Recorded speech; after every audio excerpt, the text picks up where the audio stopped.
All right, so today I'm going to discuss a very interesting topic about power and where does it originate from.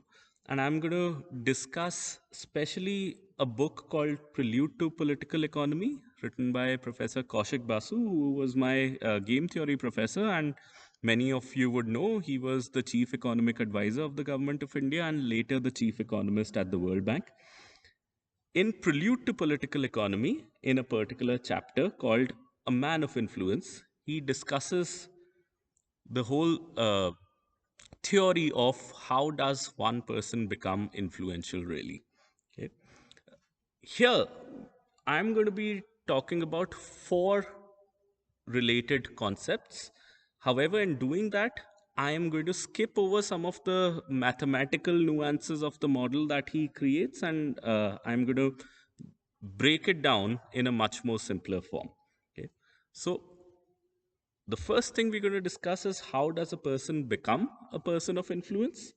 Secondly, does a person of influence has to have power originally? So, for example, just like people say that you got to have money to make money, is it important to have power to be powerful?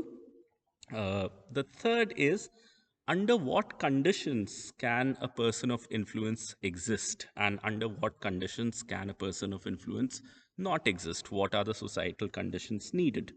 And fourthly, what are the risks or the commitments or the liabilities of being a person of influence? Okay.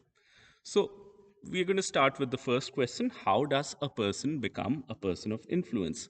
And to understand this, we have to imagine three different people who have some sort of power. Okay. The first person is a politician, the second person is a bureaucrat, and the third person is a businessman. Now, in a society where there are some rules and bribery is not allowed, we will consider that if a politician directly asks a favor from a bureaucrat, that's bribery. If the bureaucrat directly asks favor from a businessman, that's bribery. So any of them directly asks for any exchange of favor, that's considered bribery. And herein enters a person of influence. Let's call this person P. Now, in this particular society, let us start this game with the politician uh, who wants a license to be given to one of his favored persons. Now, the politician cannot directly ask the bureaucrat because that's going to be bribery. So, what the politician does, reaches out to P, this person, and says that, hey, P, can you get my person a license? I cannot ask the bureaucrat directly. Maybe you could probably do that. And P gladly goes to the bureaucrat and tells the bureaucrat that, hey, uh, I will pay you back your, a favor. If you favor me right now, I would reciprocate. And if you could give a license to somebody that I tell you, I would be very grateful. And let us say the bureaucrat complies, the bureaucrat gives this particular license, and on another day calls upon P for another favor. And let us assume that that day has come. The bureaucrat wants his or her child to be admitted to a really expensive college or school and does not have enough money for it. So, typically, in a society where bribery was allowed, the bureaucrat could simply ask the businessman to do it. But in this particular society, let's say that's not allowed at all. So the bureaucrat reaches out to P, asks P if you could organize this. Remember, I gave this particular license, so you owe me that. Uh, get this thing done somehow. So P then goes to the businessman and tells the businessman that, hey, I will pay you back your favor. I would reciprocate sometime in the future. If you're able to give some money, create a fellowship fund or something, and give a particular bureaucrat's child the money to study in a particular university. And let's say, in expectation of his favor being paid back sometime in the future, the businessman does it. And what happens over here is that the bureaucrat never has to meet the businessman directly, and this thing has happened. The whole transaction has happened. Okay. Now, let us say someday in the future, the businessman needs to cash in on his favor. The businessman asks P that, hey, for my business, I want a particular law passed. Can you help me out? So P goes to the politician, says that, hey, remember, I got this license done for your fellow. Now I need a favor. I need a little tweak in the law, or I need a particular law passed, which would help a particular business. Can you do that? And the politician gladly complies. Now, look at what's happening over here. Number one is that none of the three people who have power have to interact with each other, but they are able to get all of their exchanges taken place through P. Also, the second question that we asked, that does a person of influence need to have any power endowment originally? That question becomes clear over here. That answer is apparent that P does not have to have any power at all. P just has to plug herself or himself into that system and really get the politician and the bureaucrat and the businessman to talk to herself or himself. And initially, then you might ask that how would P be able to plug himself or herself into that system? All P needs to do is, to some extent, fake it till you make it, because P just has to establish in the mind of all three of them that he or she is a person who would reciprocate favors, and he or she is a person who knows all of the people in the ecosystem. So, name dropping, or just by creating that belief that telling the politician I know the businessman and the bureaucrat, telling the businessman I know the politician and the businessman, and telling the businessman I know the politician and the bureaucrat, just by making this knowledge available that P is connected to all three of them and P will pay back favors, is enough for P to be established as a powerful go between. Now, typically, we might think that, a person needs to have some original power to gain power, but we can see through this game that that is not the case. And that is the power of lobbyists, that is the power of middlemen. Now, in India, for example, this is the reason why lobbying is banned.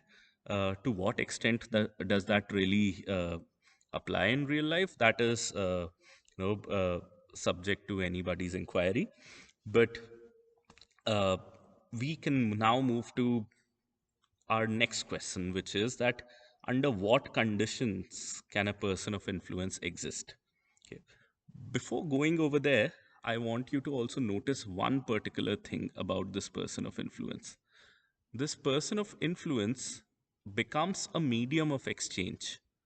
So, not monetary exchange really, but exchange of favors that's happening here and there between the politician, the bureaucrat, and the businessman. And in some ways, the person P is playing the role of money over here, because one important role that money fulfills is that money is a medium of exchange. So, uh, what Dr. Basu does in this paper is to argue that P is a medium of exchange. So, P is in some manner becoming this focal person who's like money over here. So that's, I think, an interesting way to frame it. Uh, Now, to our question that under what conditions can a person of influence exist? And what Dr. Basu explains, and I think it should be very apparent, that in conditions where there are absolutely strict laws, there is no way where you could escape the eye of the law.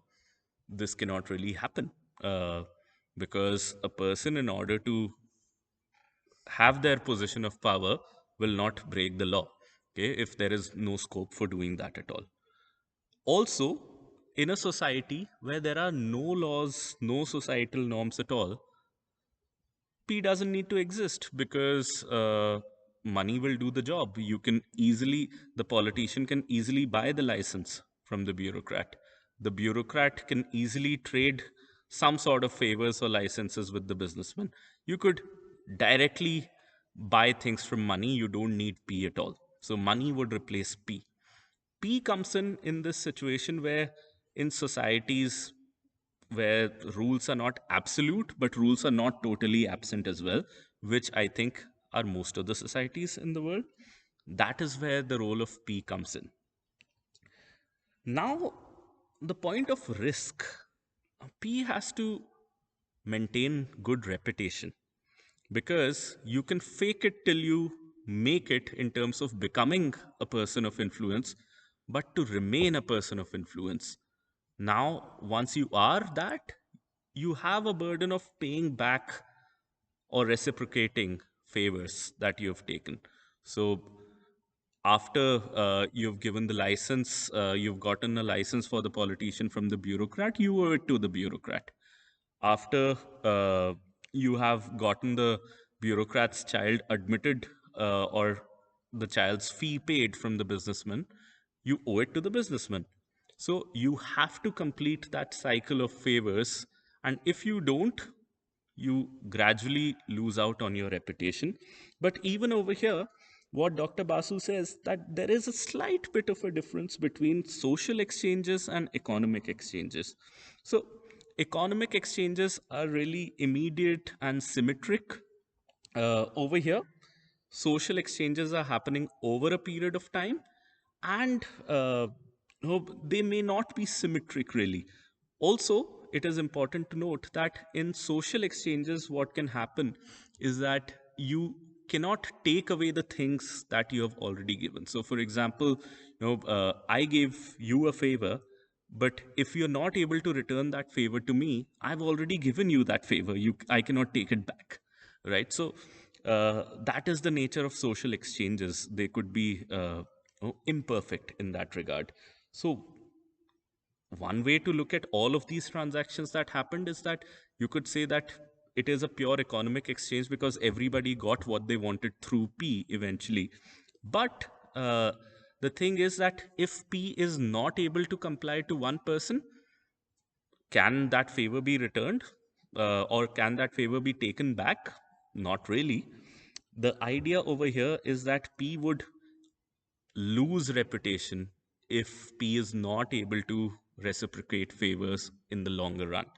So eventually, the risk for P is the risk of reputation. If all of them start thinking over time that P is not able to return these favors, P can really lose his or her reputation. But if you look at the world in a long time frame with many, many players and a particular P, then it is entirely possible that a person can remain a person of influence for a long period of time.